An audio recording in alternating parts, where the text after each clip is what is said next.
renumber everything otherwise, though. We're on camera. Oh.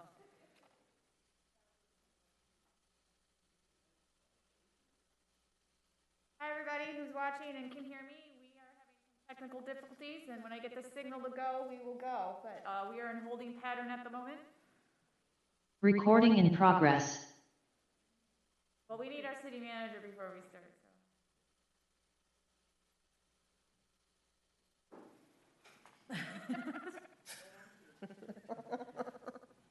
Do we have a green light to go? All technical difficulties solved? You're on the screen, so I'm hoping. Is that okay? All right, good evening, everybody. It is Monday, October 25th. Welcome to the Ferndale City Council meeting. Please stand for the Pledge of Allegiance. I pledge allegiance to the flag of the United States of America and to the republic for which it stands, one nation, under God, indivisible, with liberty and justice for all. All right, Madam Clerk, can we have roll call, please? Councilmember James. Here. Mayor Pro Tem Leaks May. Here. Councilmember Mikulski. Here. Councilmember Polika. Here. And Mayor Piana. Here. Next up is the approval of the agenda, and we have one change. Our county commissioner is unable to make it tonight. Mayor, I move that we approve the agenda with the amendment acknowledging our county commissioner's absence tonight. Second. Moved by Mayor Pro Tem and seconded by Councilwoman James. Madam Clerk. Councilmember James. Yes. Mayor Pro Tem Leaks May. Yes. Councilmember Mikulski. Yes. Councilmember Polika. Yes. And Mayor Piana. Yes. Next up is a recognition of our electronic meeting procedures. We are still in a hybrid environment until the end of the year. We will go over the call to audience procedures when we get to that agenda item. I suspect there will be an update in November or December about any possible changes going into the future into January about hybrid meetings, which requires a legislative fix in order to do so.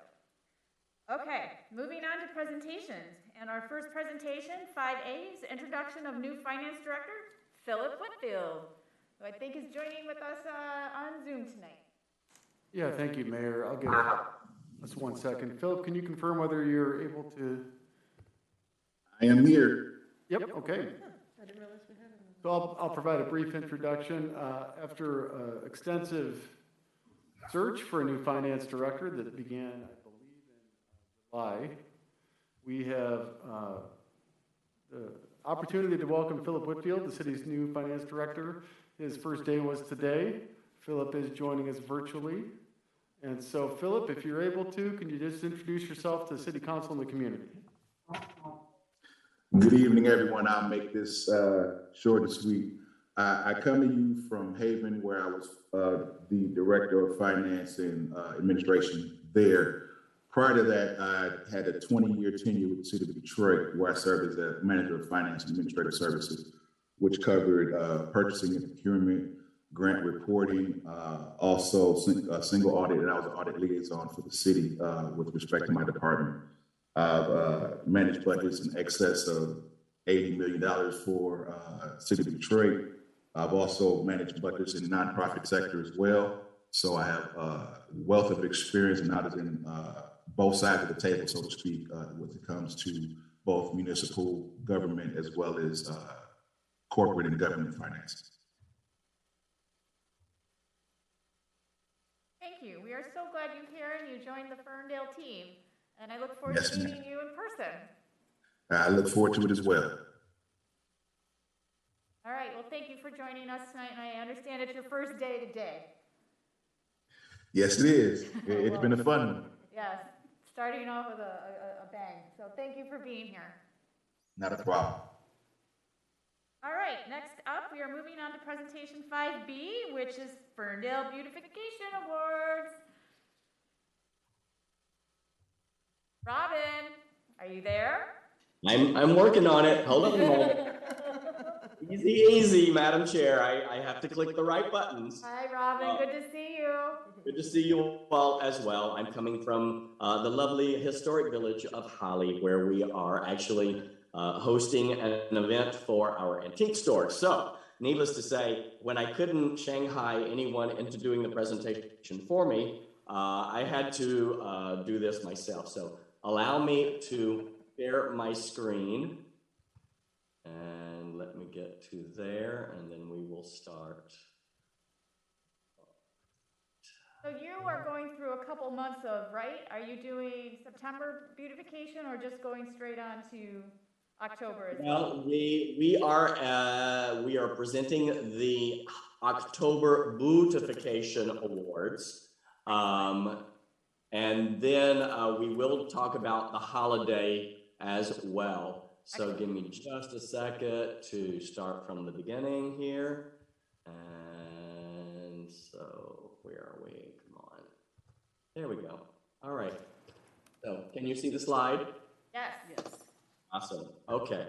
So today we're going to be talking about the Beautification Awards. I have to tell you, it's one of the most fun things that the Beautification Commission does every year. And even with all the things that has happened in the last year and a half, 2 years, we all look forward to this. You know, the level of decor has definitely gone up over the last few years that I've been involved with this. Not that I'm taking any kind of, credit for it, because it's all about the people. And so this particular one is our Northeast winner at 419 East Woodland. I believe the owner's first name is David. I was not really able to locate tax records on the new website, so I have to say it's not as user-friendly as it was before. David is from what we understand, the owner of this house, and it looks like Abbey Road with skeletons performing as the Beatles. Our Southeast winner is actually a home owned by John Bryson. And this one comes with a bit of a story that I want to share with you. It's 245 East Hazelhurst. And all of these winners, if you get an opportunity, please go check them all out. They are truly amazing. We are posting it on our Facebook page so that you can see the addresses and some of the photos. This particular house, John had a brother named David. David was all about Halloween. And a year or so ago, he really went out and spent a lot of money on an animatronic type sculpture character to use. And unfortunately, David is no longer with us.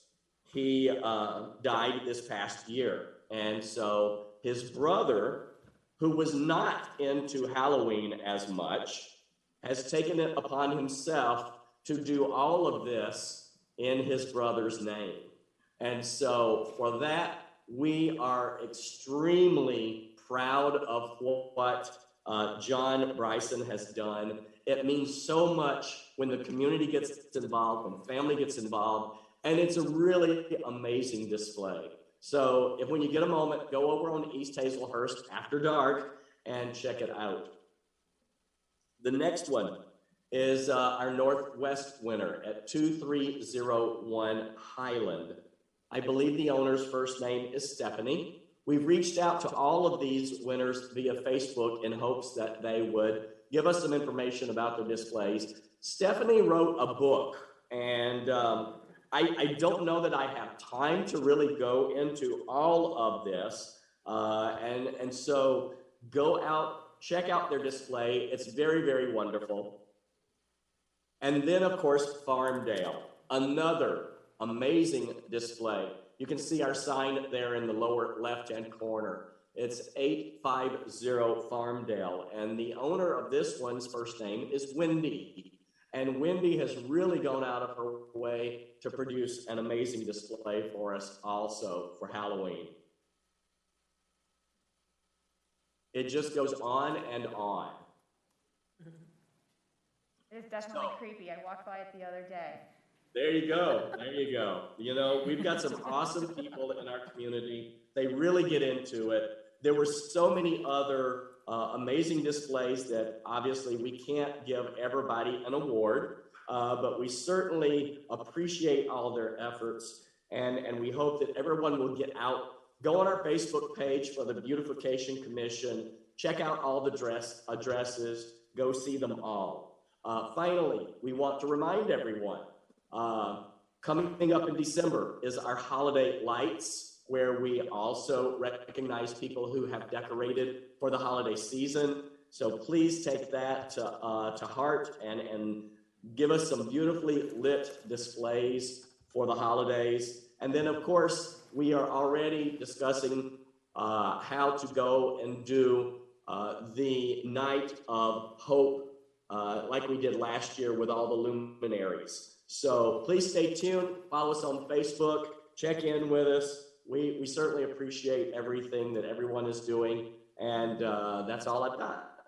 Have a great evening. Thank you very much, Robin, and thank you to everybody who's decorated their house, and congratulations to all the winners. Awesome, thank you.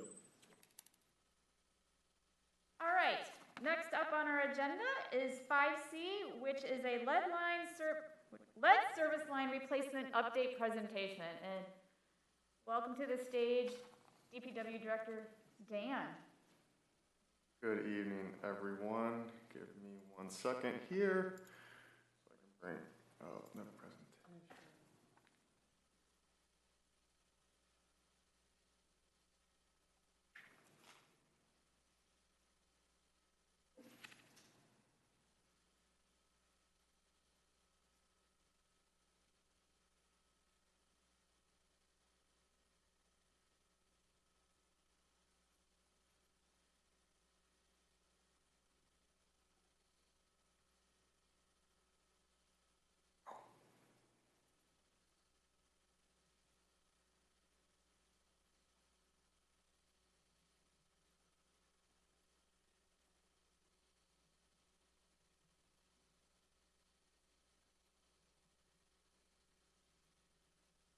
All right, he's just bringing up the PowerPoint presentation.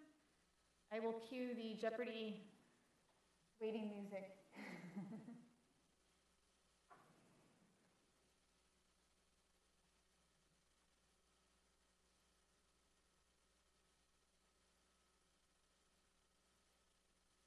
I apologize for all the in anticipation.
Here we go. Sorry about that, everyone. So this is just a update presentation for our lead service line replacement program that started this year. Just wanted to give everyone an update about where we're at and what is to come as we really just get started with this program. So, as many of you know, that Michigan updated their lead and copper rule back in 2018, and with that, it came quite a bit of changes for municipalities. So, what came with that was some additional sampling requirements, the requirement to begin replacing lead service lines within your community, new action items that are required for communities that experience some sort of action level exceedance due to the part per billion threshold set by the state. So as many may remember, last year about this time, we received an action level exceedance for our testing, our lead and copper testing that took place in 2020. So with that, we were required to do additional sample testing and really get started with service line replacements this year.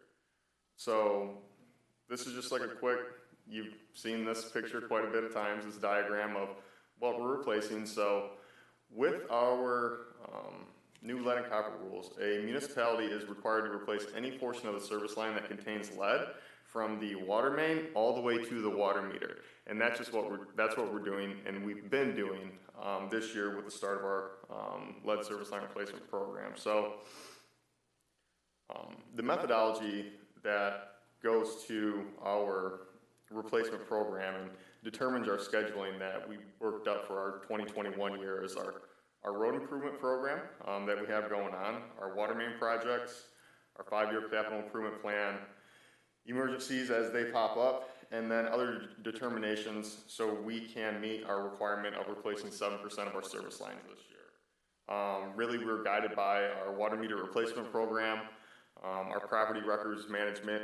We're taking looks at the age in which a home was built that could indicate the potential presence of a lead service line or copper and so on. In addition to working towards our inventory. So you will see this link here that is under the lead service line replacement. This is the link to our program for our replacements and verifications.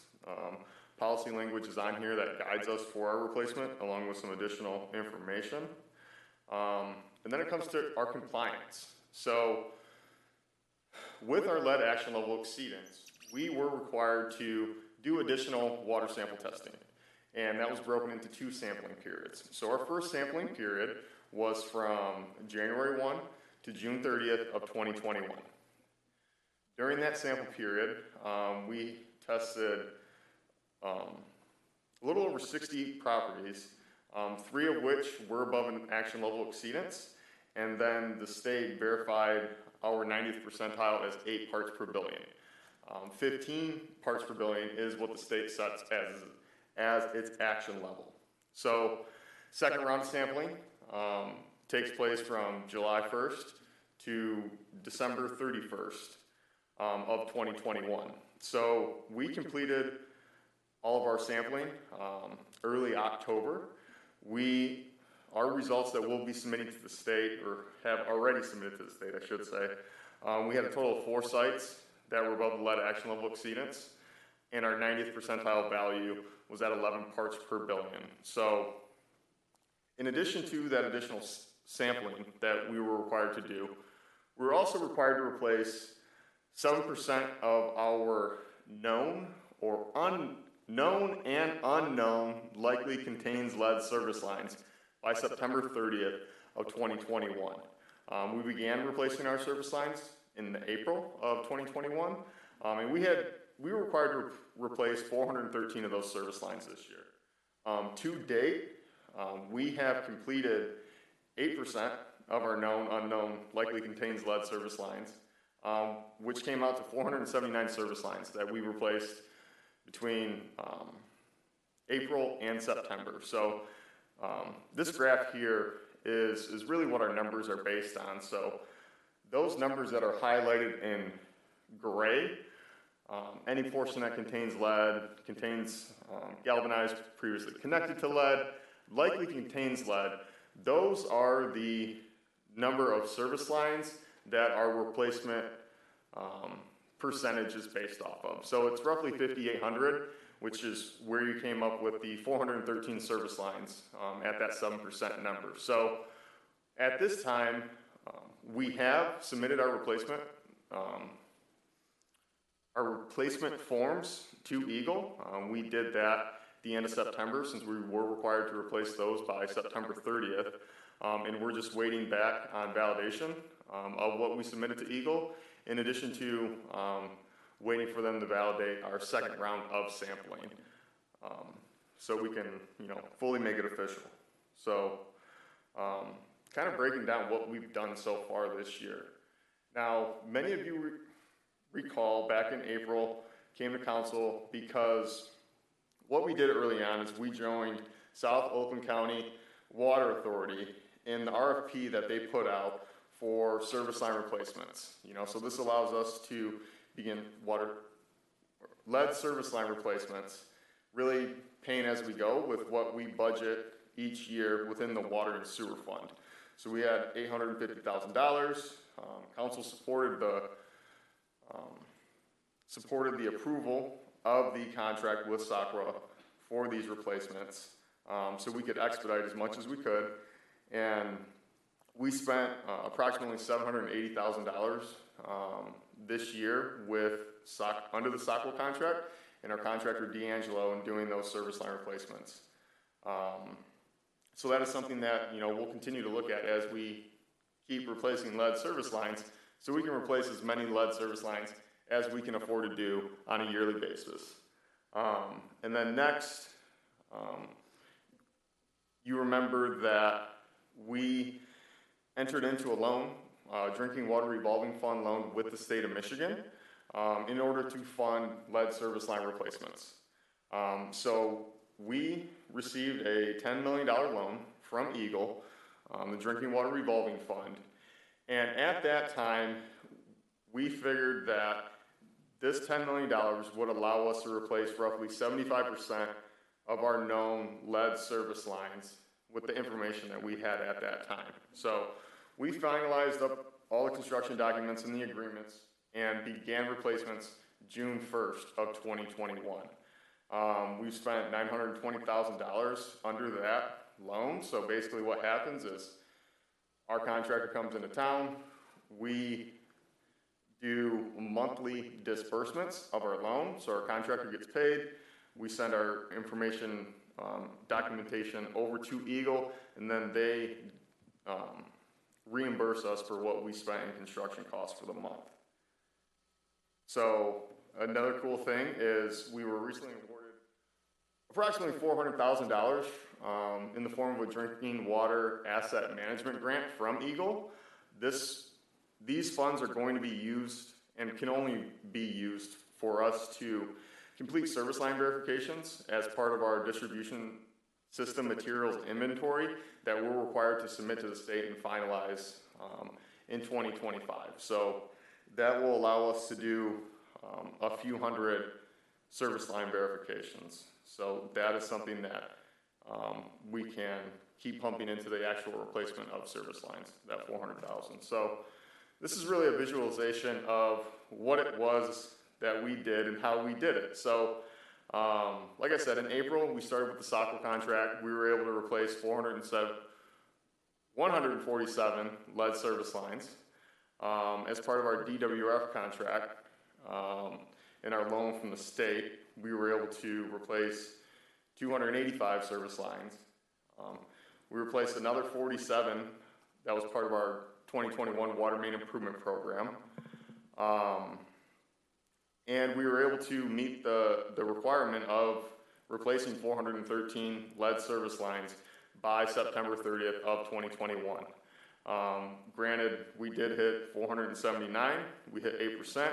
We're still waiting on that to be validated by Eagle, but we were able to accomplish quite a bit of work in a fairly short period of time with what we had going on. So at this point, we've completed our replacements in groups 1 and 2. for our first year program. You know, our mailings have gone out to another 311 properties, so we can continue on our replacements. And we're still working to see how close we can get to that ambitious goal we set of hopefully replacing 12% of our known lead, unknown, likely contained lead service lines. And we're going to be working until the weather kind of restricts us this year, in addition to just keeping on going into 2022. So what we did was, you know, between those groups in 1 and 2, it was about 628 properties that we either did replacements at or we did some verifications. So one of the things to keep in mind is not only is this a replacement program, but we're also doing some verification work while we're out there. So while we only replaced 479 service lines, we also were able to verify that 162 properties contain copper. And the fun thing about it all is it helps us paint a better picture and make better assumptions as to what the makeup of our service lines are in the community. Because what we may think, oh, this entire street is going to contain nothing but lead. You get in the ground and like, well, this does not hold true, and you see a lot of copper, which is also a great thing to do. One of the things that we also did at 34 properties is, in order to keep production moving and allowing our road work to come on, what we did is we just replaced the public side to come back at a later date, reconnect the private, so we didn't have to tear up any new road more than what we'd like to. And that's largely just some people aren't necessarily the most comfortable with doing the private side work, but I think that, you know, only having one request to file a claim for property damage at 479 homes through the course of this program that we have going on this year is pretty good. It shows that both the contractors that we have in town are doing quality work, and they're doing a good job. And that is merely a notice for claim. You know, it's been, no supporting documentation has come back. So overall, very happy with what we've been able to do. So this is just a chart of what we were trying to do. We are off schedule a little bit. It's kind of tough to gauge how we're going to be able to really keep production rolling prior to getting out there and getting to it, but I think we're going to get better going into 2022. And then here, you'll just see the green indicates that where we replace lead service lines under our DWRF contract and our SACWA contract, and then the blue indicates where we verified copper at. And you can tell, like over here on the far west side, there's a mix, and that's where I say that, you know, we expected to see a lot of lead over there in that side of the city based on the ages of the homes and so on, but we ended up coming across a mixture. So as we move through our program over the years, in addition to doing additional verification work, it's really going to allow us to paint a better picture and understand and whittle down that inventory number of how many lead service lines do we actually have here in the city of Ferndale.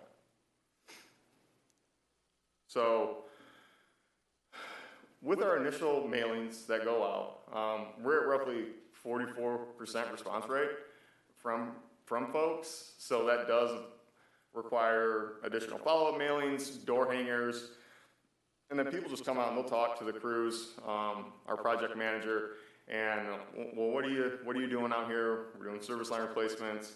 Gets people more engaged. Overall, we have been able to keep on schedule with our advanced scheduling of the work itself with our property owners.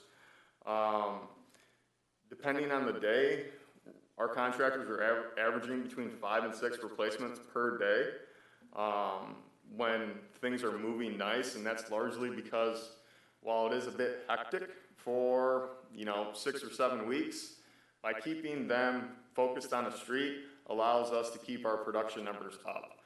versus bouncing kind of around the city.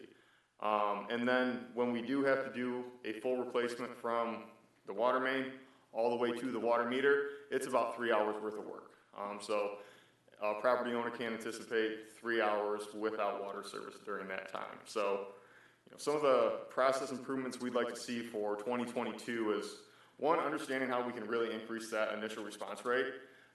We want to get these service lines replaced, but we can't do so unless the property owner gets back to us, signs the access agreements, and so on. One of the things that we've talked about is seeing how far we can build out our schedule over the winter, and getting those access agreements sooner than the 45 days that we originally sought for.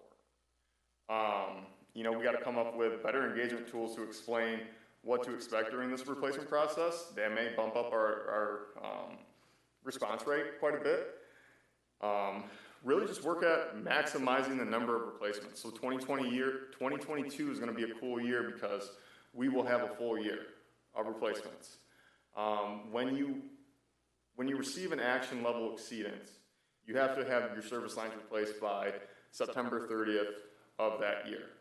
On a typical year, you have until you have the full calendar year, the full 12-month period, to replace your 5% number.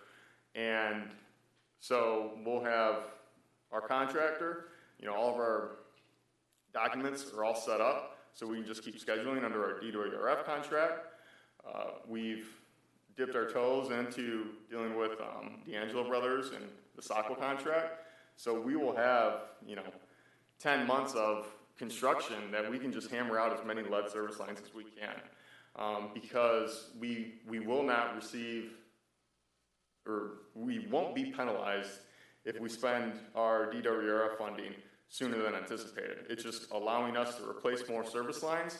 And right now we're locked into good pricing in both of these contracts. So, as we're seeing in other areas, material pricing is going up, so is labor. So, our dollars today are going to cost less than those dollars tomorrow. So, and the one thing that we do need to keep in mind is, while, we'll be spending these DWRF funds through 2023, that at some point we're going to either need to make a decision that, we've replaced a lot over this time frame, we can afford to pay as we go, or it's conversations about where we get our next large sum of funding from. Now, with the infrastructure bill, that may come in the form of grant dollars. No strings attached. They just want us to replace lead service lines. Or that's likely going to come in the form of revolving loan funds. So, it's just important that we keep that on the mind, because at some point in time, we are going to need additional funds to complete our program and to complete it faster than that 20-year period that the state currently has set for their policy. So the red highlighted streets are streets that we're looking to include in the 2023 paving program. So these are streets that we are going to be looking at for our 2022 lead service line replacement program. So we can keep out ahead of that. So now, keep in mind, this is tentative, subject to change, but this is, these are streets that we're definitely going to consider for our 2022 replacement program. And then, as always, these are the different resources, whether it's city, county, or the state of Michigan, in terms of lead and drinking water. And for those that haven't had their lead service line replaced yet, recommendations always replace those older faucets, flush with the cold water. If you have the ability to install an ANSI standard 53 water filter that is certified for lead reduction, cleaning out the aerators and so on. There's a lot of good information out there. So, please visit these sites if you do want to learn more. And then overall, this is, it was quite an undertaking, this project. And so it's, special thanks to Kara and her team, Joe, Dan, HRC, our firm, Giffords & Webster, our contractors, poor Kathy doing all of our plumbing permits for all this work that we have going on. I think that was quite a surprise to her, that she was going to be seeing us so often. But, you know, and thanks to our residents and our project manager, Jeff, that really, you know, kind of turned some water into wine, and we were able to replace quite a few more service lines than what we were required to do so far this year. And our work's not going to be done, so it has been nice to just get replacements done, get the feedback from our residents, and looking forward to 2022 when we can just like further refine our replacement program. So with that, you know, open it up to any questions if there are any. Yes, but before we start, I just wanted to say thank you for a really comprehensive update. I think that's very helpful for council, but our community as well. And I also want to say you've definitely exceeded your expectations of 8%, and I know you set a lofty goal of 12, but I just wanted to say it's okay if you don't hit that by the end of the year. You know, do you know what I mean? Yeah. Because you're already exceeding goals, and I know you set ambitious goals, but there's been a lot going on, and I just want to put out there and give permission. It's okay if you haven't. We know you're dedicated. We know you have continuous improvement ideas and that you're working really hard. So I just wanted to open that up for the team here and let you know that's okay. Okay? With that, I'm going to open up for questions for council. For the chair, I've got a couple of questions and a comment. Questions are, one, if our road was resurfaced in 2020 prior to the lead line replacement program, is it safe to say that we're at the end of the heap for the planned lead line replacement? Not necessarily.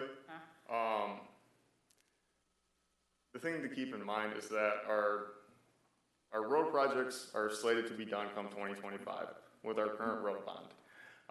And our replacements are subject to funding, and if we have funding to get those roads done, get to those roads that have already been paved sooner than, you know, a decade from now or something like that, that's what we're going to do. It's not going to look great. It'll be similar to when Consumers is in town and rips up one of our newer roads, but it'll allow us to replace the lead service lines. All right, well, I'll hold out optimism then.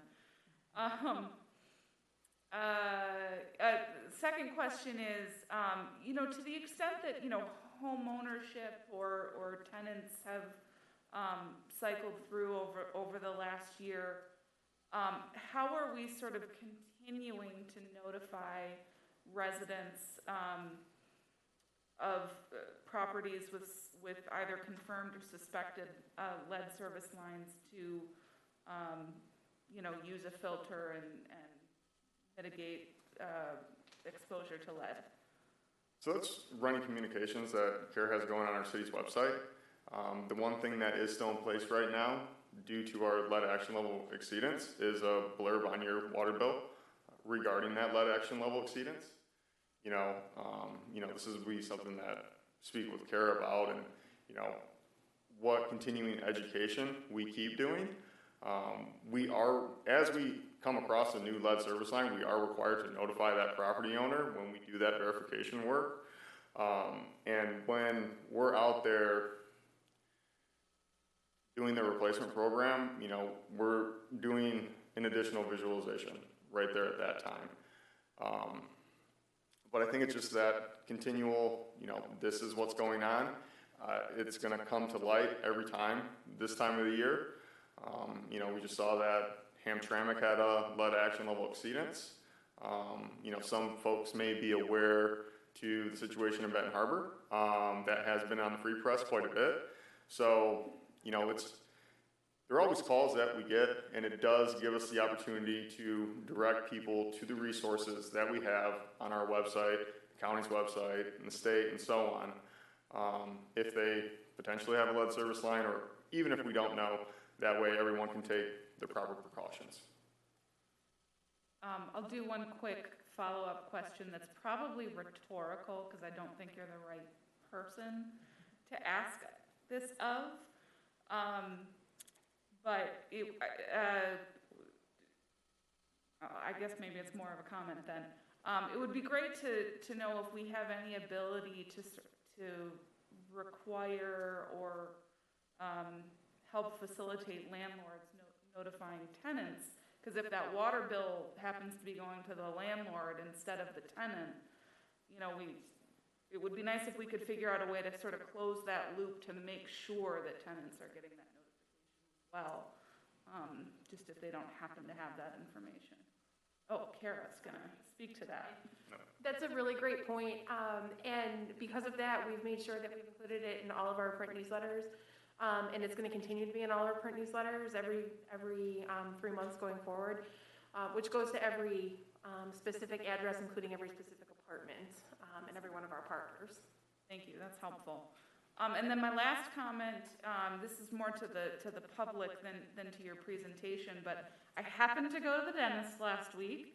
I happened to have a lead line at my house, and it came up in my conversation with my dentist, who reminded me that I'm also filtering out the fluoride that's provided in the water.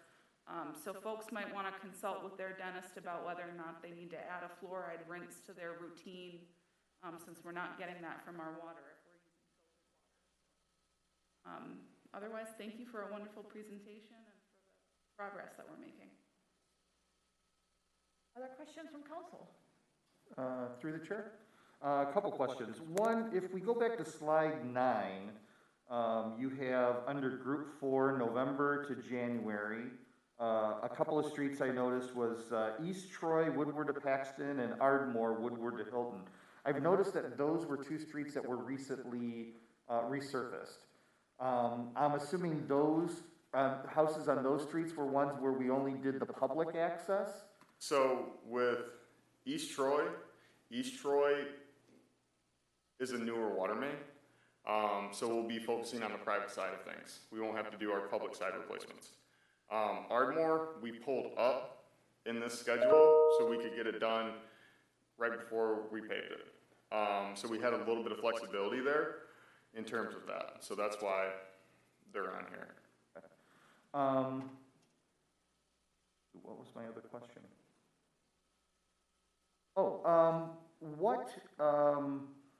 How much notice are we giving to the people who are scheduled for 2022?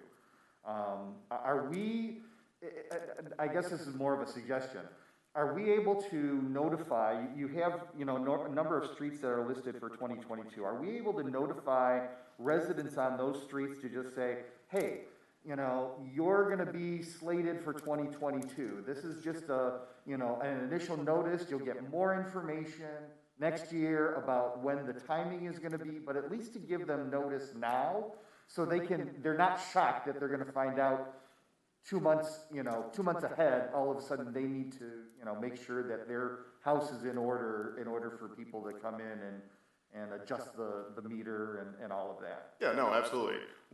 As soon as we finalize the schedule, we'll be sending that out. So, for example, for the 2021 program, everyone received an initial construction notice of lead service line replacement. So some folks, they had 2 months, 2.5 months of notice. Some folks had 8 months notice that we're going to be here. But yes, we'll try and get that out as soon as we can once we finalize everything.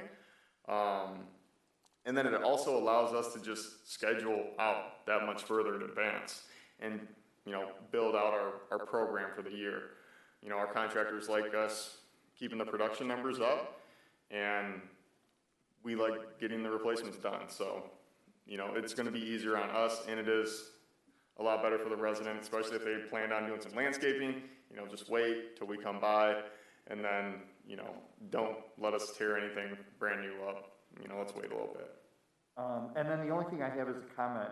I've talked to, a number of people have come to me with nothing but praise for the work that's been done on their homes. People are saying that all of their questions are being answered. People are communicating with them clearly about everything. They come in, they do the work, they're not leaving a big mess. They've just been completely impressed with the whole program. So, Yeah, I mean, we thank have you for two great managing all contractors that. in town, and our project manager's done a great job. So very grateful for how this first year's went. That's all I have, Mayor. Mayor Pro Tem, Councilor Mikulski? Excellent. Thank you so much for this presentation, and we will be moving on to the next presentation, which is 5D, presentation on Compost Pilot Program, registration now open. And our presenter is our Zero Waste Coordinator, Claire. Welcome, Claire. Got a PowerPoint, Claire? I do, yes.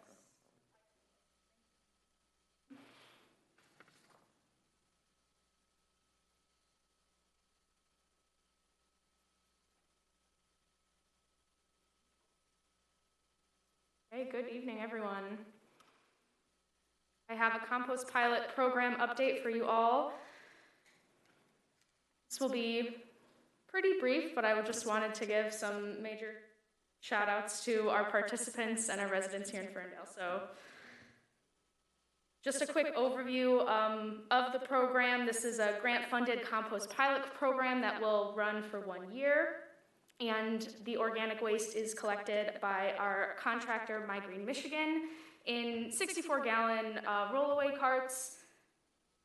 They have locations throughout the parks as well as the downtown locations for business pickup, with 5 residential locations and 4 business locations.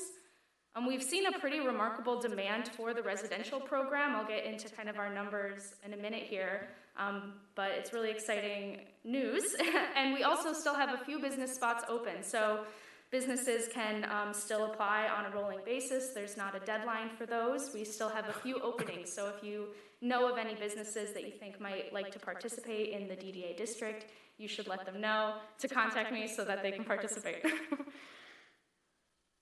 So in terms of our registration timeline, we released our registration on Monday, October 11th, and had great success. I had gotten a few emails of people that were asking when the registration will be posted because they actually set alarms on their phone for 8 a.m.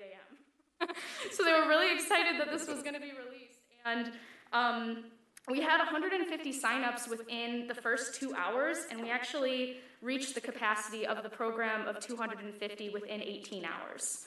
So by the end of the first day, or by the end of the second day, you know, we were already full from the program. So, you know, people were really excited about that. That made me really excited to see that people wanted to participate.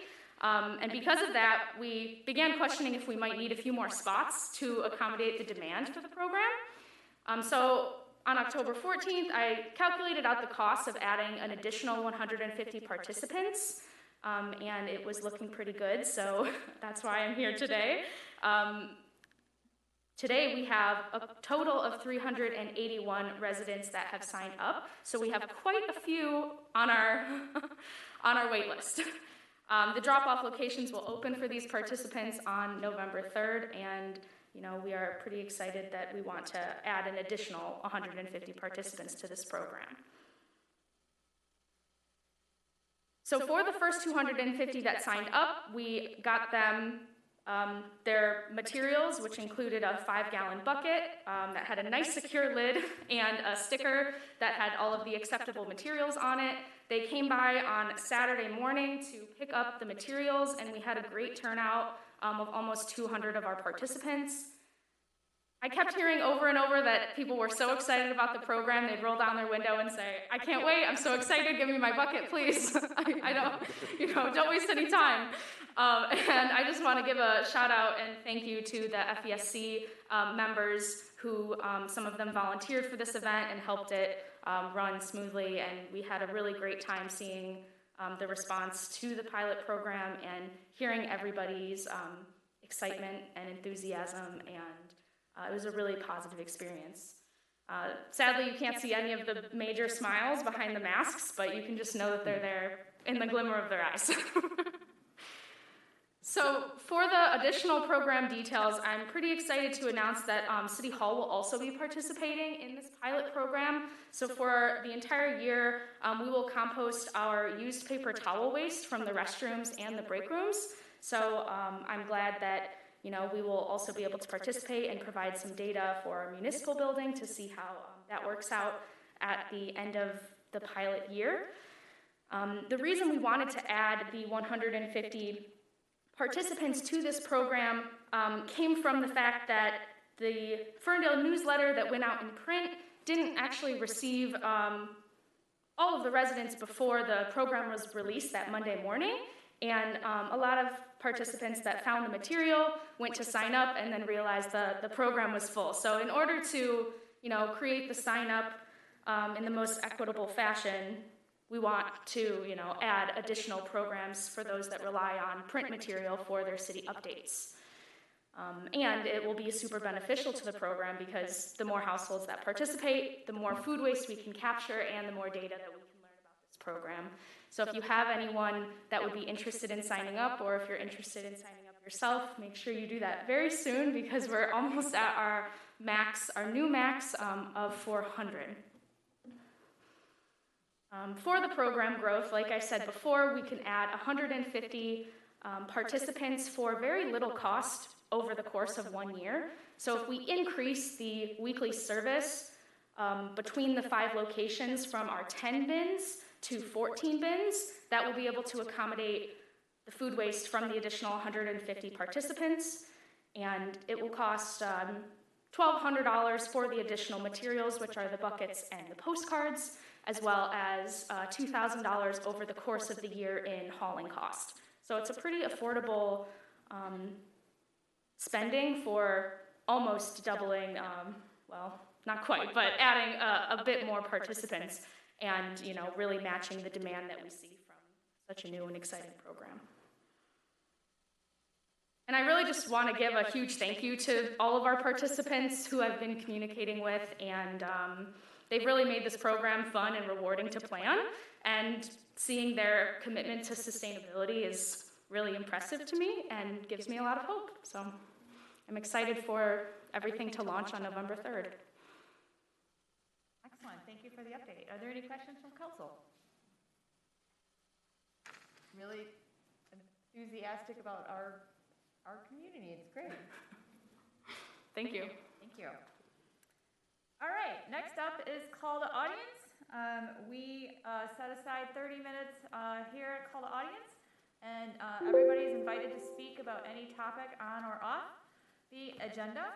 And we are still conducting hybrid public comment, starting with residents wishing to speak who are physically located in the council chambers, and then we'll move on to the blue hand raisers and folks calling into Zoom.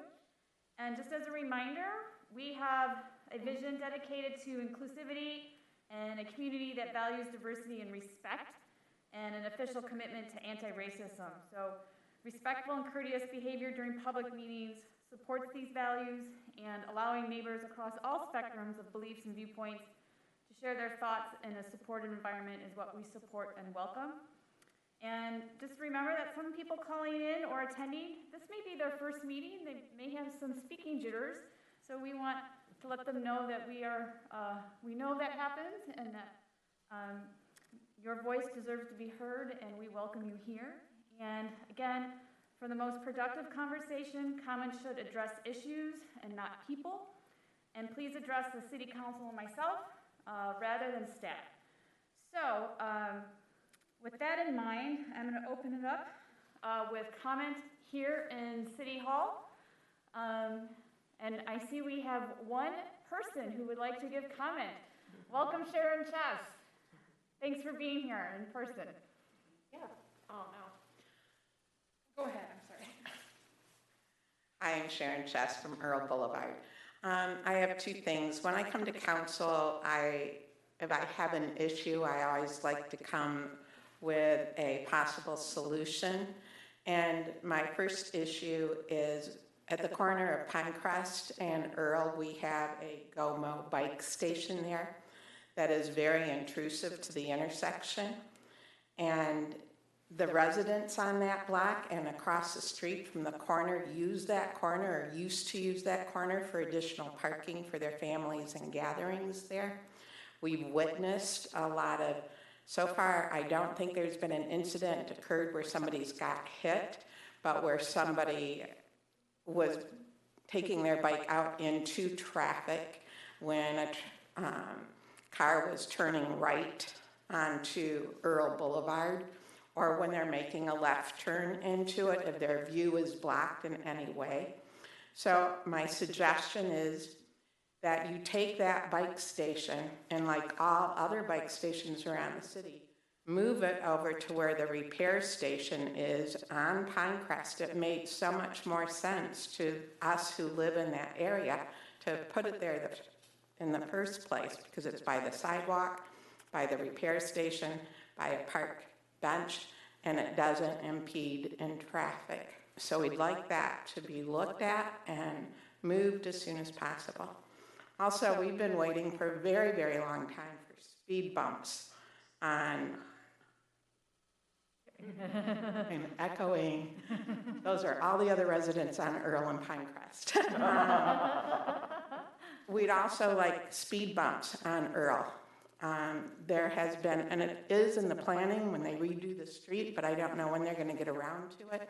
And because of the skate park and now the exercise area and the sidewalk that's there and all the other enhancements that are coming to that park, people go from stop sign to stop sign and they just step on the gas and go. And we're very surprised and very fortunate there hasn't been an incident there where somebody's got hit, because the kids go in and out of the parked cars there. So we'd like speed humps, not speed bumps. But we would like 3 of them from stop sign to stop sign to eliminate that, because even if you put it at one end or the other, they'll still speed down until they get to that next hump. So I'd like you to consider doing that, even if you just put temporary humps there until the road is repaved or reconstructed. But it needs to be done sooner than later before we do have a catastrophe there where somebody does get hurt. So thank you very much. Thank you, Sharon, for being here. Can we direct that over to the PD department to take a look at? Through the chair, we've actually convened an internal transportation plan, just as a general, because all of these requests have different perspectives on them: public works engineering, traffic safety, and of course, transportation planning. So we've created kind of an internal cross-departmental agency that reviews these items holistically and then looks at the policies. So yes, to answer your question, but I just wanted to add that context. Yeah, I just want to let folks know we are getting requests from many residents on streets who are interested in the traffic calming program. It was part of our mobility plan to advance the traffic calming this year, and so we're taking steps to do that. So I just ask for your patience. I know you want it sooner rather than later, but we're working on it and we'll be in touch. Okay? Moving on to blue hand raisers on Zoom, handing it over to our cruise director, assistant city manager, Kyle.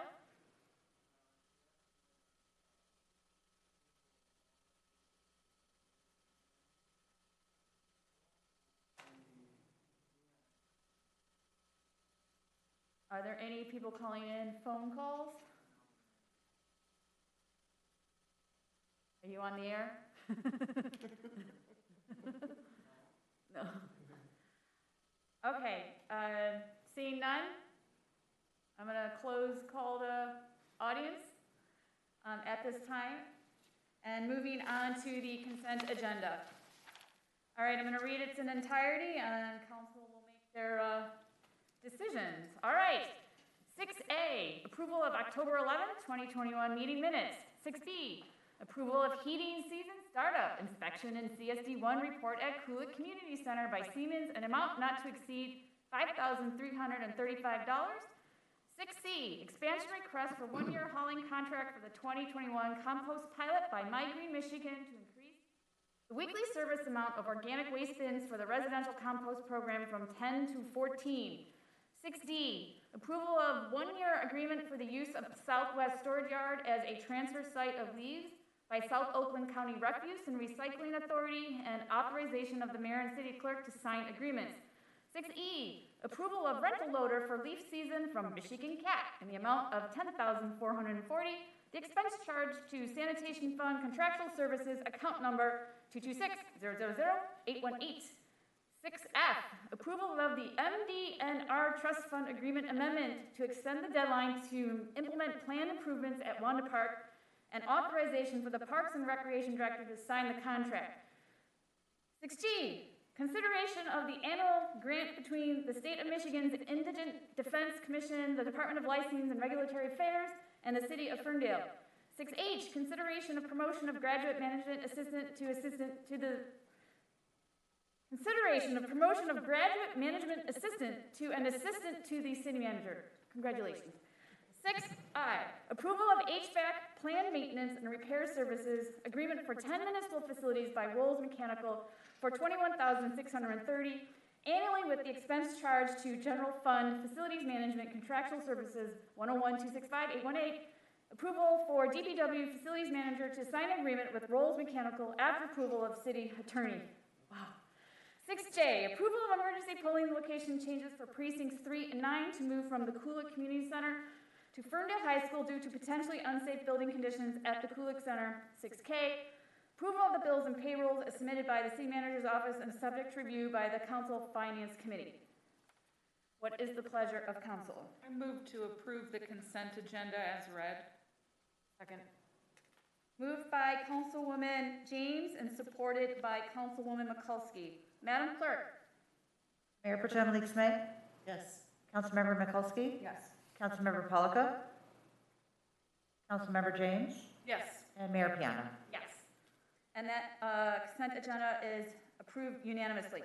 Moving on to the regular agenda is 7A, consideration of the appointment of Aaliyah Webb as an alternate to the Board of Zoning Appeals for a term ending December 31st, 2024. And Madam Clerk, do you want to introduce that? Sure, thank you. We received a application from Ms. Webb. She is the founder of Drifter Coffee, and she is interested in serving on the Board of Zoning Appeals. And so her possible confirmation is before you this evening. Thank you. I have spoken to Mrs. Webb, and she's excited to join the ZBA. I don't know if she's on line. She wanted to say a few words about her appointment. So, Aaliyah, are you on the air? I'm on the air. Welcome to the City Council meeting. And thank you for volunteering to be on the ZBA. Thank you. I'm really excited to be part of the team. So when I spoke to Aaliyah about this appointment, she's really excited to be part of learning about land use and zoning, but also be part of the master plan and climate action planning process. So just excited more voices are coming to help guide how our city grows going forward.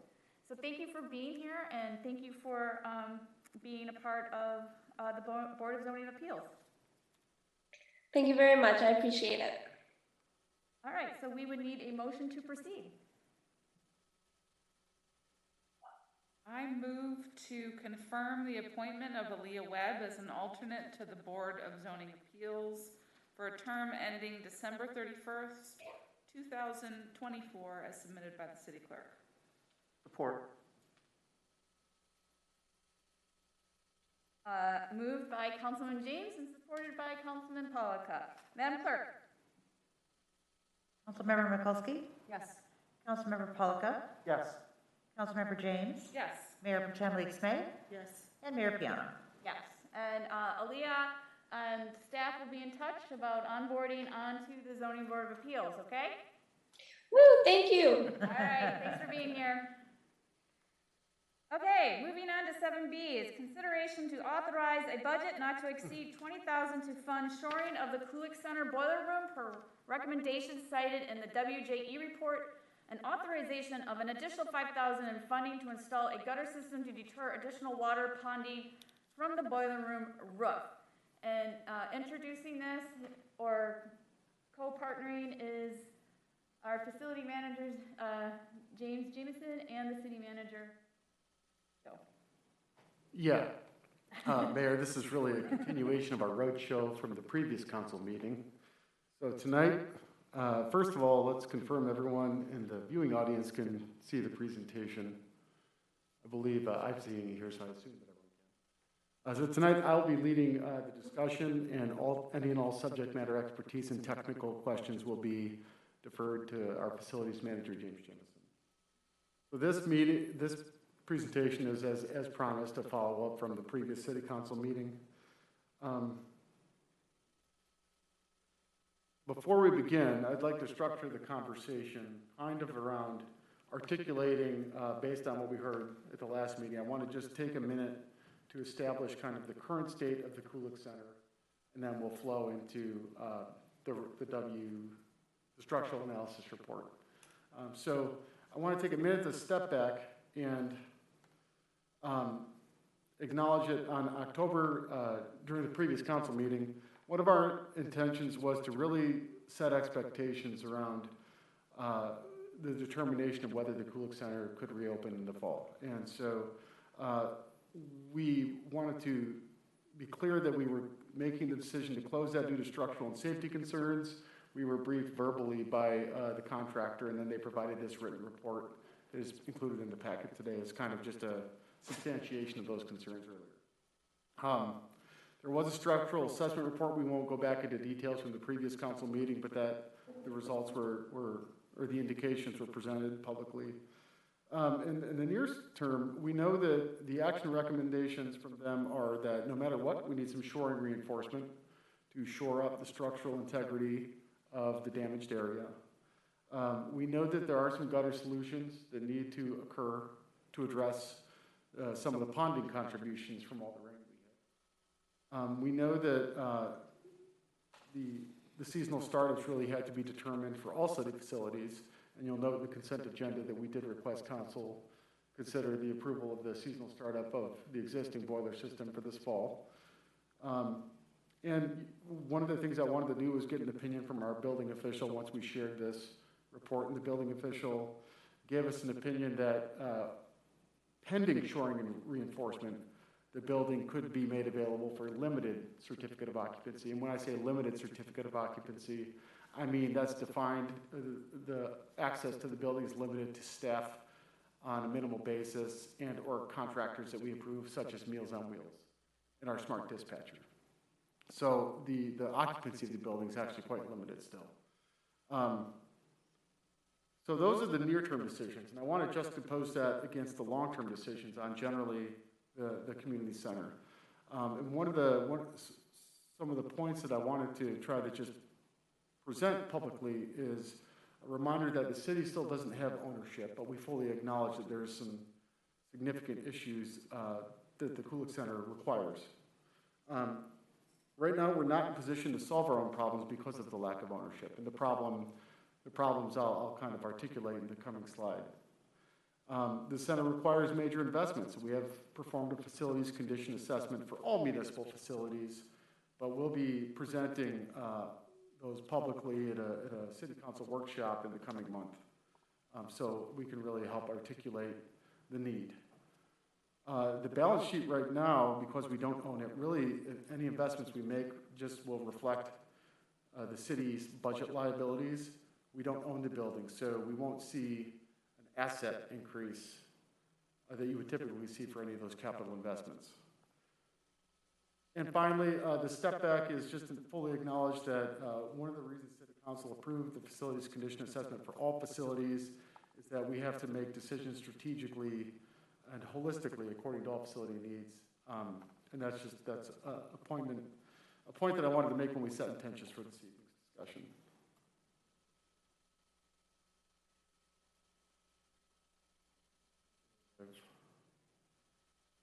One moment. I think my computer froze.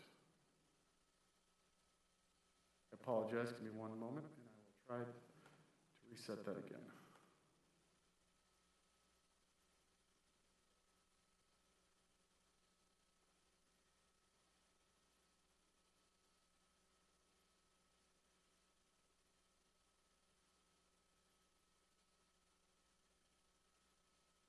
Okay.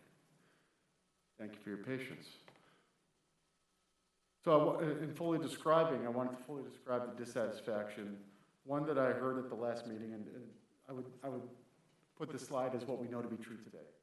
The Kids Corner does provide tremendous value to our parents and to our children and to members of the community that use it. It's unavailable. We recognize that. After-school programs are definitely important. The Kulik Center has historically been used to support after-school programming where possible. It's unavailable for that. The center does provide senior and community group meeting space. It's always been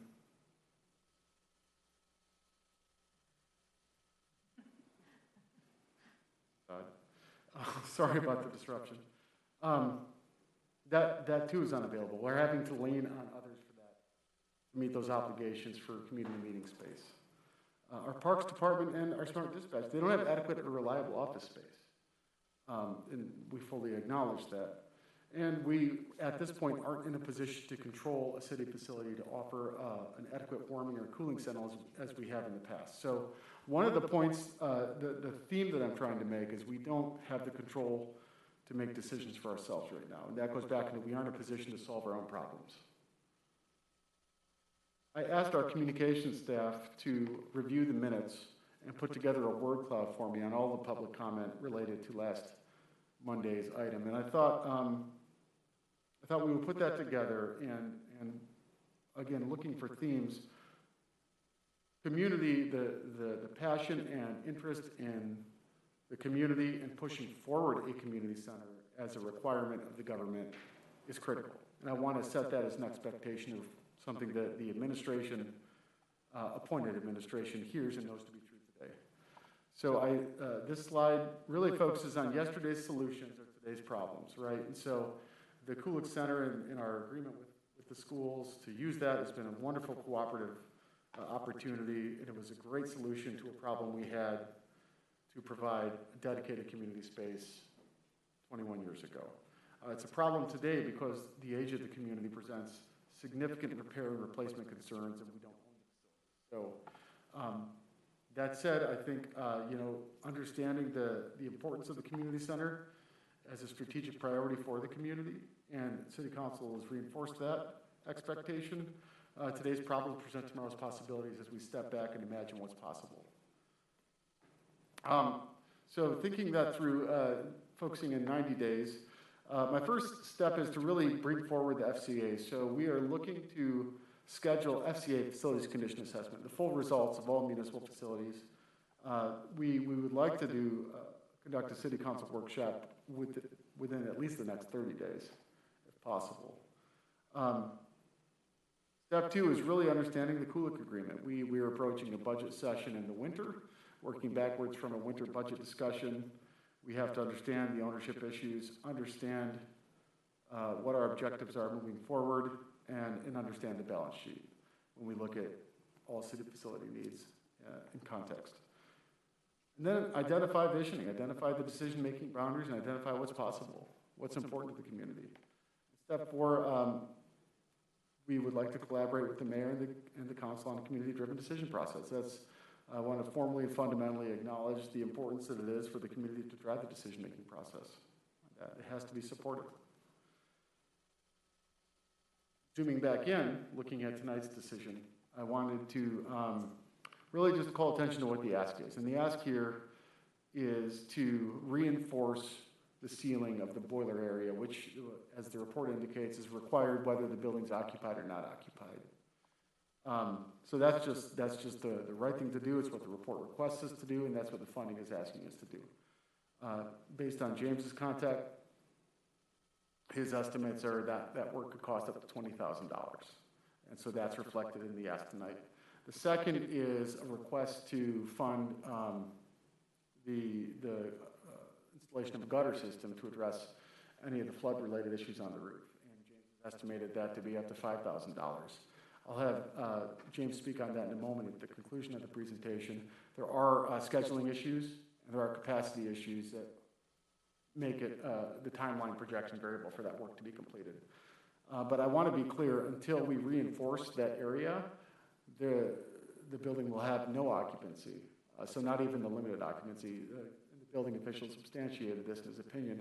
only after we reinforce that structure will we be greenlit for a limited occupancy of the building.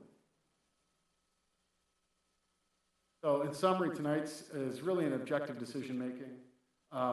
We're based on the report and on our resources and the timing of the season. We would recommend that Council approve the funding to install the shoring, to install the gutters, to pursue the gutter system installation. And this is just an acknowledgement of the limited occupancy opinion by the building official.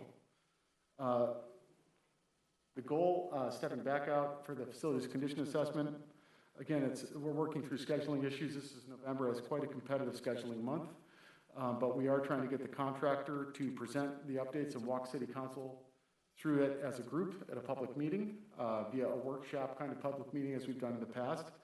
I'd like that to be done by December 3rd. Again, part of this is strategically, we have a capital improvement plan that will be updated to Council late towards the end of November. And then we go right into the budget season in the winter, coming out of the new year. So it's really critical that we deliver this input and that we factor that input into our decisions in the winter budget. And this is just a summary from the last meeting as well. Decision-making factors, from our view, we're really looking at it. Productivity, what's the rate of return for tax dollars? We always look at major investments under the lens of equity and sustainability, consistent with City Council's strategic plan and priorities and values. Next steps, we continue in good faith discussions with the school district, as we have. We'll continue to do so. And while we do that, James is responsible for soliciting bids and quotes for any work the council approves this evening. And we will continue to explore alternative space needs for our park staff. That is important to us. We want to make sure that they have adequate space, whether the Kulikizzer is not open right now. So we're exploring all opportunities on the table. And again, by December 3rd, I'm hoping that we have a public walkthrough of the facilities condition assessment with the contractor. And with that, we'll leave it to questions. Thank you. I'm going to open it up to council for additional questions. To the chair, I will go ahead. I was just scribbling on my piece of paper here. Do we have an estimate on the timeline for work completion after you get the bids? Do you have a rough idea of when that might start?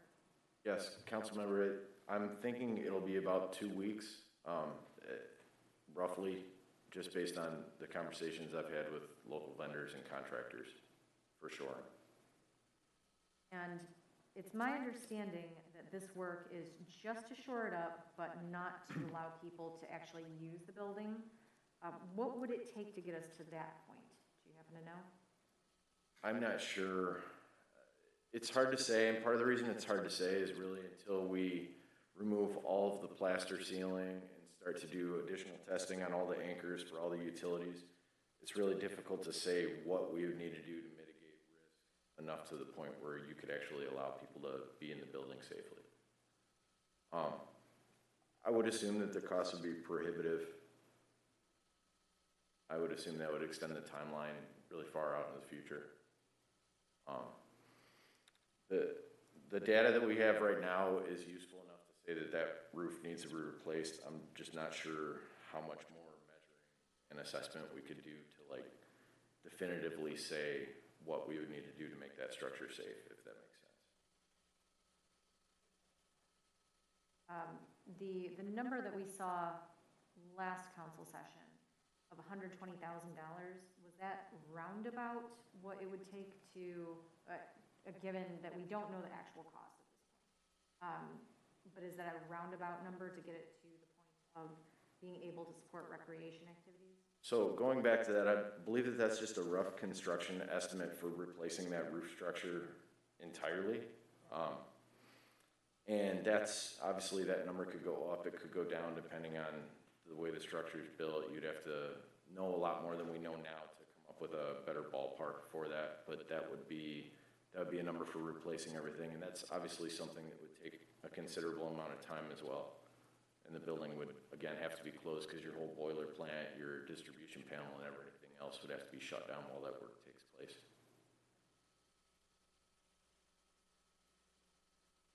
Thank you. If I may, through the chair. Concerning the gutters, system.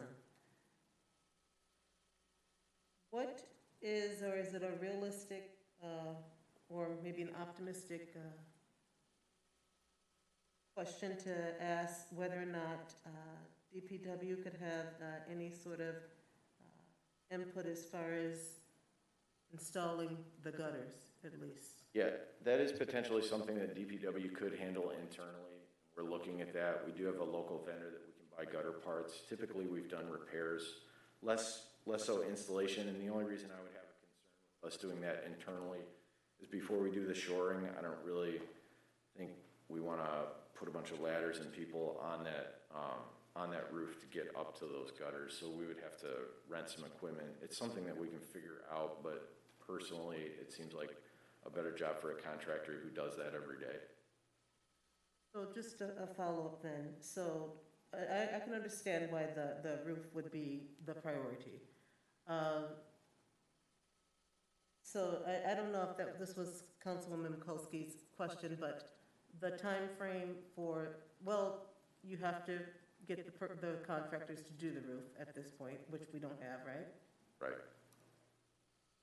So, and then, yeah. If I may, council member, so Joe referenced it. I have been reaching out to gutter contractors, roofing contractors. Like, we have jobs that are at DPW. We have a roof that's been approved over 90 days now, and we're just waiting on that contractor to schedule because materials are hard to get, laborers are hard to find. Scheduling was so backed up, and there's a logjam at the start of COVID that they're just not able to efficiently schedule work and complete it. So that's why we've had some difficulties. I have been reaching out to local gutter companies, roofing companies. Part of the other problem is it's hard right now, as busy as they are, for them to even, there's companies that don't even want to come out and quote what ends up being 60 linear feet of gutter and some downspouts.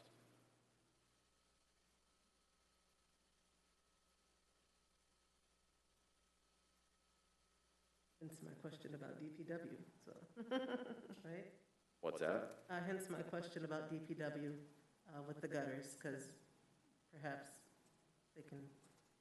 Perhaps we can complete that work internally, yes. And we are looking at that.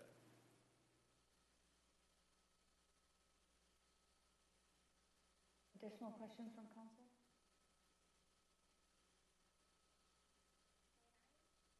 I was going to open it up for public comment, so.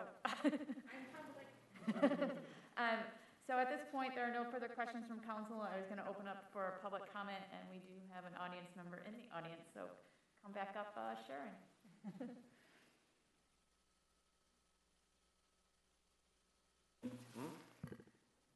As you know, we're in the roofing and siding business. And so in regards to gutters, have you tried to call Alloy Gutter down in Taylor? Call Alloy.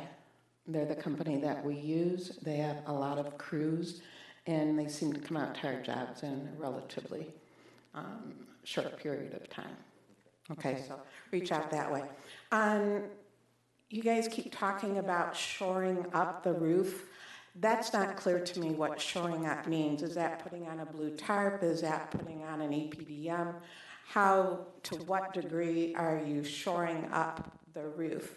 And after the last 24 hours of rain, has anybody visited the site to see the condition of the boiler room as it stands today? Has there been additional leaking or damage that occurs? And once we start touching the roof and making, changes to it, are there other issues that we'll need to address that will stop us? And I'm going to say asbestos, just because the building is 100 years old. And then you get into remediation and that kind of stuff. So it's very unclear what's listed in the minutes and notes here as to the extent of the shoring up is covering. Good questions. Through the chair, I would direct James to. Yep, and if I may, so shoring is actually ground support from the inside of the building.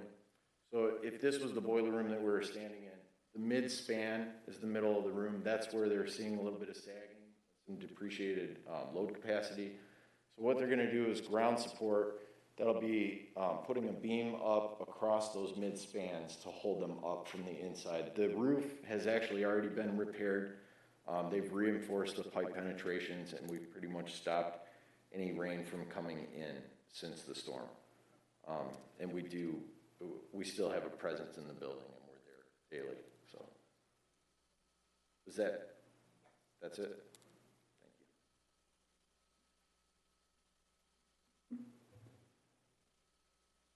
Okay. Any other, I'm going to open it up to Zoom. Are there any comments on Zoom? Okay, so now we would need to go and have a motion and go into discussion and comment period. What is the pleasure of council? Mayor, I move to authorize a budget not to exceed $20,000 to fund a shoring installation of Phillip Center boiler room per recommendations cited in the attached WJE report, and authorize an additional $5,000 in funding to install a gutter system to deter additional water ponding from the boiler room roof, to be paid from account 101-265-931-000 as submitted by city manager. Moved by Councilwoman James and supported by Councilwoman Mikulski. And now open it up for comment by council. I have a comment, Mayor. So I know that a lot of people are concerned about the future of a community center, and with good reason. Back in the mid-1990s, the then City Council sold the original community center property to Credit Union 1 for their office building next to City Hall without any plan to replace the facility. It wasn't until Jerry Kulik, working with the schools and the City Hall in 1999, was able to create a makeshift community center out of the then mothballed Washington Elementary School, which we now know as the Kulik Center. While we may temporarily not have access to a community center, I can guarantee you that we will not allow us to just scrap the idea of any community center. I think all of us on council can agree that this temporary closure is not a stepping stone for eliminating a center from our community. I just wanted to make that clarification and reassure people. Thank you. Other comments from council? Yeah, quick comment. One, Councilmember Polka, I wholeheartedly agree with your sentiment. I think there was one factual error. I think that the previous community center was also not owned by the city, but was a leased building. I think I read that somewhere, but the fact remains that ultimately the facility that's in use currently might not be accessible at the moment, but we're committed to finding a long-term solution and finding space for the community to convene and be together. In the short term, however, I did want to thank our resident Sharon Chess for her question, because this is a continuation of a discussion that started at the last meeting. I know many of us have had one-on-one phone calls with the city manager since then, so I appreciate the reminder that sometimes we're already so wrapped up in it, we forget to sort of explain some of the details and logistics to folks who haven't been zeroed in on this discussion. But ultimately, I support taking this step. This is we're in a process right now of figuring out how to keep the building safe, keep it from further deteriorating to a completely unusable state. I am hopeful that with this investment, it's at least not going to be, dangerous for limited entry. And, I'm open to taking this step by step and seeing if there are avenues for us to continue to use it in the short term while we make our long-term plans. But I think this is a very sensible step based on the information that we have currently. So through the chair, everybody knows that the Kulik is near and dear to my heart. I live across the street from it. I can see it directly outside my window when I'm sitting on my sofa. And this is a very easy vote for me. Old buildings need love. This building needs a lot of love, as we have seen with some of the notes from WJE. And I am very hopeful that we will get things sorted out in terms of ownership. I think that that's something that's on the horizon and is closing in on the end. And once that's done, I would hope that we would find a way to get recreation available for children, for seniors, particularly in the winter. And I know that we will. It's just a matter of time. And my final comment, unless Mayor Pro Tem, you would like to say something, you're not obligated to. No, I know, but I just, I just want to make a comment that where I work, we get many, many calls regarding seniors who are looking for an outlet because of so much isolation over the past couple of years, really. So I just, where, you know, the Kulik Center, I care a lot about it too, but if it is not, it doesn't look like it will be ready to use throughout the winter. It looks like this winter may be a wash for the community Kulik Center because of safety measures. So I just want to extend an invitation for individuals, seniors, adults with disabilities, to contact the Area Agency on Aging 1B because there are lots of resources to kind of help with enrichment activities because we get lots of calls regarding it, and I just want to extend it to the community as well. If you find the need to want to reach out and explore that, I welcome you to call 800-852-7795. Because it's been a hard year for seniors, and it's something that the agency really is committed to assisting with, and I happen to love seniors, and when I get those calls, it breaks my heart, so I try very hard to find solutions for them. So I just wanted to offer that resource. Thank you. And I do want to say that our Ferndale senior group that usually uses the Kulik Center, they are working towards meeting in the curling club starting in January. And so that is moving forward, and hopefully will be secured with the membership of the curling club. So that's in progress. What I'd like to say, sort of a rehash of what a little bit you guys have said, but also something that I said at the last meeting as well. We're really at a crossroads of making a really important decision about what the community would like out of a community center. It's been under discussion under Mayor Coulter for a long time, but the City Council has really difficult decisions about all of our facilities going forward.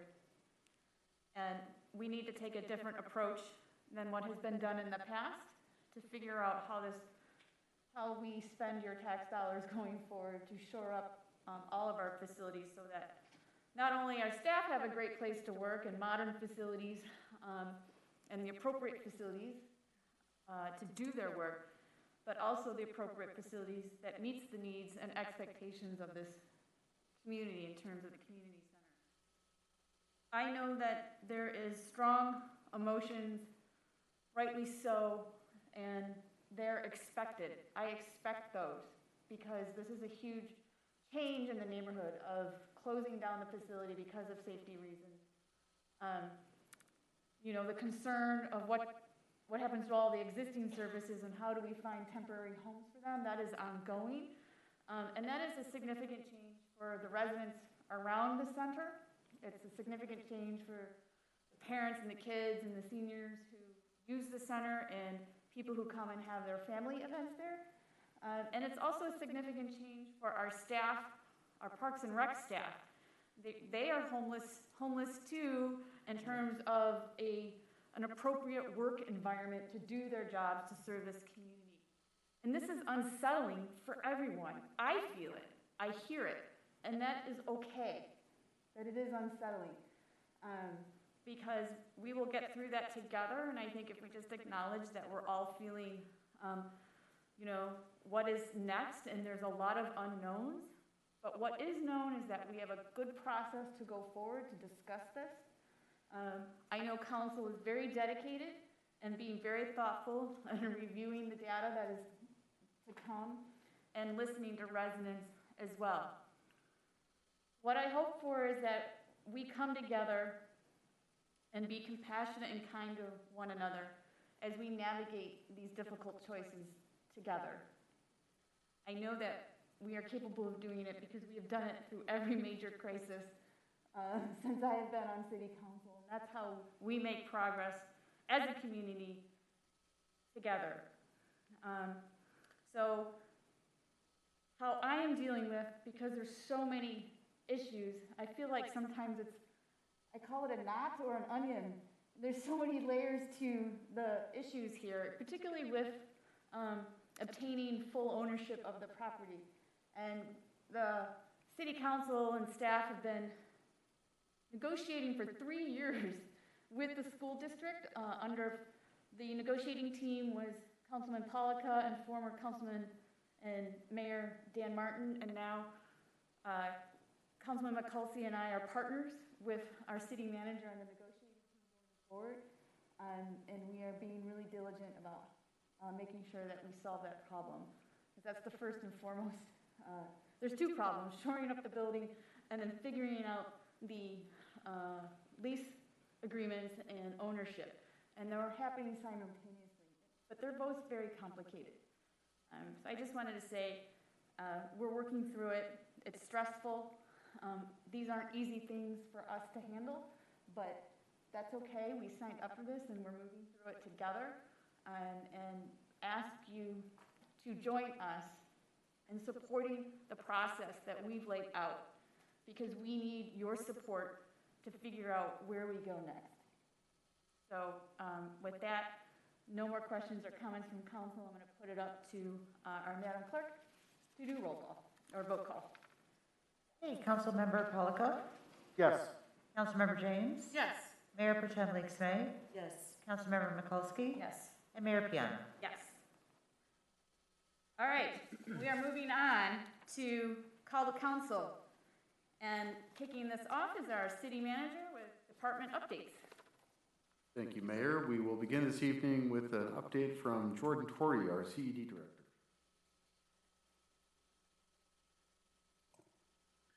Sorry, everybody, 2 years in and I'm still fumbling with the mute button. Good evening, everyone. I just want to give a quick shout out to the Plan Ferndale effort. Our community summit is starting tomorrow. We have 3 opportunities for you to get involved. If you go to planferndale.com, you'll see that there's some Eventbrite links that you can click. So we have 3 sessions, each with a different topic. Tomorrow on the 26th from 6 to 8 p.m., we're going to have an unpacking development session, and that'll be focused on the development process, how it works, the ins and outs. On the 27th from 3 to 5 p.m., we will have our equitable open space session. So another topic that you can dive into as well. And our third and final session for this summit is on the 27th from 6 to 8 p.m. It's climate and resiliency. So there's 3 topics, opportunities for you to kind of get involved in a topic you might be more passionate about. You can join all 3. Again, if you go to planferndale.com, you scroll down and you'll see the Plan Ferndale logo. You can click the Eventbrite links to join in, and we hope to see you. Thank you, Jordan. Next up, our Parks and Recreation Director, Lorena Wheeler. Good evening. Just two brief updates. On Friday, the Parks and Rec Department held our movie in the park at Harding Park, where we had a not so spooky movie, excuse me, which we started with a trunk or treat in the parking lot. We partnered with the Ferndale Public Schools PTA, who offered the trunk or treat, and immediately after, we had the not so spooky movie in the park with s'mores and yard games. And the event was successful. We had over 200 people that attended. It was a little chilly, but I think that just added to the event. No complaints at all. So we were very happy about the success of that event. We want to give a special thanks out to DPW, who's always there when we need them to make sure all of our maintenance concerns are addressed and we're prepared. We also want to thank the police department for participating in the trunk or treat as well.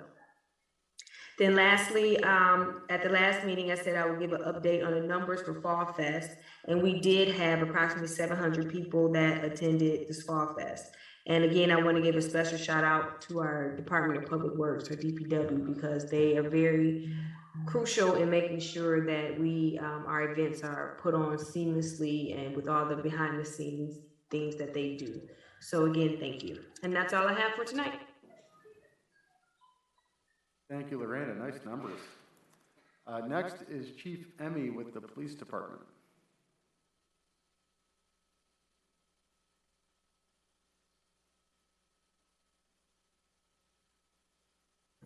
Good evening, Mayor and Council. I have a few things I wanted to hit on. I thought it was appropriate to thank everybody who showed up for our police memorial service that we had on the 14th. It was a good turnout. It was nice to be out in public. It was a nice opportunity to recognize all the officers that we've lost over the past 2 years. It was the first opportunity to have a public service. So thank you all who attended. Special thanks to the DPW, who out of nowhere produced a team that cleaned up the front of City Hall, and it really made an impression on our officers. They were so quick to respond to make the service as nice as possible. So thank you to the DPW. I think it was appropriate to hit on some Halloween safety as we approach the Halloween weekend. There's some very simple steps for an extra safe Halloween that I was able to Google search and find on the National Security Council website. I thought there were some great tips, and I want to echo that advice right now. So for costume safety, we recommend that all costumes, wigs, and accessories should be fire resistant. If children are allowed out after dark, fasten reflective tape to their costumes and bags, or give them glow sticks. Opt for non-toxic Halloween makeup over masks, which can obscure vision. Always test makeup to make sure that it does not have any adverse reactions to your skin or your child's skin. If they do wear masks, make sure you trick or treat with them or have them take the mask off to cross the streets.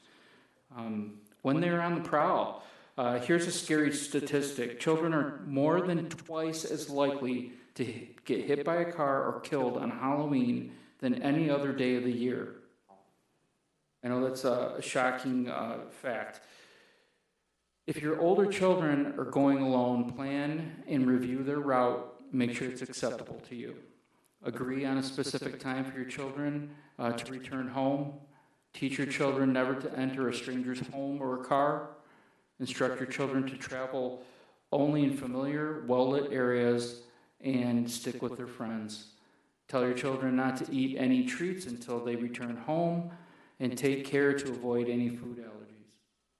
Children and adults are reminded to put electronic devices down, keep your heads up, walk, don't run when crossing the streets. For motorists, watch for children walking on roadways, medians, and curbs. Be careful entering exits, driveways, and parking lots. At twilight and later in the evening, watch for children in dark clothing. Discourage new, inexperienced drivers from driving on Halloween. They're scary any time of the day, night, or year, but we don't want them out driving around our children when they're trick-or-treating. I know there has been some concern about our community trick-or-treating as it pertains to pig and whiskey and the impact that it will have on our downtown neighborhoods. I can assure you that the police department is doing everything we can to increase patrols on that evening. High visibility patrols will be occurring all over the city, in particular the downtown. Our auxiliary officers will be out in force, as well as additional staffing that's been brought on from the regulars at the police department. All of this information regarding trick-or-treating and Halloween has been uploaded to the city website by Kara and her team. She's fantastic and responded very quickly to my concerns. She asked me to speak to the hours of trick-or-treating. She's been bombarded with questions regarding the hours and what's an acceptable time to trick-or-treat. There is no specific hours. We ask you to be courteous. Don't approach any homes that do not have a light on. And when the crowds go away, it's probably time to end your trick-or-treating experience. Sunday is the Halloween holiday, and that's when it's acceptable to trick-or-treat. They field me questions regarding, is it moved to Saturday because it's on a Sunday? We believe that everybody will show up. There is no, it's not prohibited on Sunday. So Sunday is the day to trick-or-treat in the city of Ferndale. And again, thank you for the comms for updating that. And there's more information. We'll push that out on the Ferndale Police Facebook page as well. Thank you. Thank you, Chief. Next, our city clerk with an update on precincts. Yes, thank you. As I had noted at the previous council meeting, precincts 3 and 9, which generally vote at the Kulik Center, have moved to Ferndale High for the foreseeable future until we figure out what's going on with Kulik. And I just wanted to remind everyone that we did send out voter ID cards to all of the affected residents who will be relocated to Ferndale High. We haven't gotten a whole lot of feedback about it. Some folks have mentioned that they, acknowledge that they've received the card.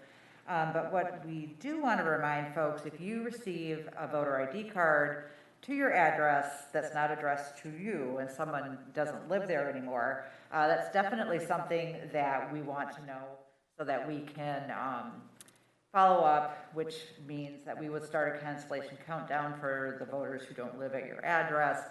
But part of that process per state law is that we send you more notices to the people who don't live at your address to, have those returned by the Postal Service. That's kind of part of the checks and balances to make sure we don't inadvertently disenfranchise anybody. But you could absolutely contact us through elections@ferndalemi.gov and let us know if you've received a voter ID card for someone who isn't at your home. And a reminder that City Hall is open for election business Friday, Saturday, and Sunday from 10 a.m. to 2 p.m. per state law requirements. And that on Tuesday, the polls are open from 7 a.m. to 8 p.m. as they always are. And we will, of course, be following, basic COVID CDC recommendations for COVID safety. And just want to let anyone know if they haven't requested their absentee ballot yet, there's still time to do that. You can vote right up through Monday at 4 p.m. And even if beyond that, if you intend to vote in person on election day and find yourself wake up and feeling sick or think you might have COVID too, there is an emergency absentee ballot process. So we can still get you that emergency absentee ballot if you wake up on election day and you're not feeling well. So please don't go out to the polls if you're feeling sick. We can still help you. So that is all I have for this evening. Thank you. The chair, if I may ask the city clerk a question. So at the last election, when people turned in their absentee ballots, we were given notification that the ballot was received and processed, etc. This time, I didn't receive anything when I turned in my ballot. I will follow up and with our elections crew and see why we haven't sent those out. But I will make sure that if we have received your ballot, that we get that email out to you. Thank you for reminding I me. mean, I know that you've received it because I dropped it off at City Hall in the box on the counter, so I know you have it. Okay, yeah, I will check into that. Thank you very much. Thank you. Thank you, Marty. And I will close this out with just some brief updates as we go into November. Much like you all individually, your schedules get booked pretty quick during the holiday time, so does city government meetings. So we'll have general updates on how the calendar is impacted in November and December. In December, as you know, we consolidate our city council meetings into one meeting. In November, the city observes Veterans Day. The city also observes Thanksgiving Thursdays and Fridays. And of course, the DDA celebrates Small Business Saturdays. So we'll have just a general update about major significant events coming at the next city council meeting for the holiday season on November 8th. Just want to get everyone thinking about that as you go into the new month. Of course, the election kicks off on November 2nd, next Tuesday. So with that, this will be my final general reminder on behalf of the finance department, because thankfully, Phillip is going to take that mantle over at the next meeting. Just a reminder, the audit, the annual city audit is concluding right now, and per practice, we would typically deliver the results of the audit, a draft of that, and presentation to City Council during that December meeting. So that still is the case. That is our expectation, and we are still pushing forward for a mid-year budget adjustment to be done by the end of January as typical practice. So we have some catch-up work to do for sure, but I'll let Phillip figure out how to do that. Thanks, Phillip. Next, as I said, earlier, the city facilities condition assessment workshop, we'd like to schedule a special session of the council. We are targeting December 1st right now, which is a Wednesday, getting us through the busy November calendar competition. So once we have confirmed that date, and that is close to being confirmed, we will put that out there and make sure that everybody has adequate access to the information to attend. I'd like to acknowledge and applaud Denicia Woods, our new assistant to the city manager. Congratulations.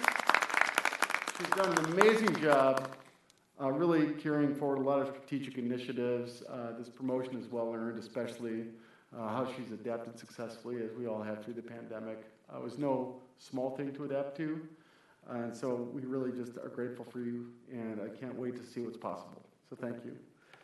And I think that actually concludes. We do have a number of open positions, so I would encourage anybody who's interested in a civil service career, get on ferndalemi.gov and look at careers, because we have several job postings and opportunities for you to work where you live. So take a look at what's possible, and if there's anything of fancy, please apply. And with that, Counsel, Mayor, it's yours. Thank you. I think I started from the left last time. I don't remember. So why don't I just start with Mayor Pro Tem Weeks May? Let's see. I just wanted to welcome Phillip into the new finance position, and just wish everybody a safe and happy Halloween. I have nothing tonight. Councilwoman Mikulski. I only have one item tonight. As you may know and may have guessed, it's a mast year for oaks and black walnut. Yes. So I have a connection to small farmers through my work with Michigan Small Farm Council, and I have asked a small farmer who has pigs to come down to Ferndale and pick up any spare acorns or black walnuts you may gather from your yard. So instead of having those go into your nice lawn and landscaping bags that go into compost, just bag them up, bring them over to the Coolix Center parking lot, October 29th, between 5 and 6 p.m., and they will go to feed pigs. Wow, that's amazing. I didn't know they like those types of amenity or food. Is it the acorns or the acorn shells? All of it? All of it, yeah. Just break. Pigs really like a lot of stuff, so they don't discriminate too much in terms of food. They're not picky eaters. Right. All right. Thank you. Councilman Polika. I just have one thing. Tomorrow, starting at 4 p.m., support affirmations by dining at Pots for Italian or One-Eyed Betty's. 10% of sales, including alcohol purchases, will go directly to support programs and services at the center. So invite your friends, family, loved ones to support the LGBTQ+ Community Center of Metro Detroit while enjoying fantastic food and libations. That's all I have. Is that dine-in only or carry-out as well? It says dine to donate, so I don't think it matters. And if you can't make it, is there another way to just donate? Well, you can always just donate to affirmations, and that would be going to affirmations. Okay, Goaffirmations.org. Gotcha. And you can make a donation directly to affirmations. James? Nothing. I have very few things too. I just want to say have a safe and happy Halloween. I look forward to Councilwoman Mikulski's Halloween costume because she rocks it every year, and I'm waiting anxiously. Because I won't be dressing up while I hand out candy because I'm like that this year. But just I can't wait to see everybody's costumes, and I really am hoping that the weather cooperates for the pig and whiskey this weekend, and hope the rain subsides so that it's just a dry event for the alcohol event. Yeah. With that, it is 8:56, and I'm calling this meeting. Thank you for participating, everybody, tonight.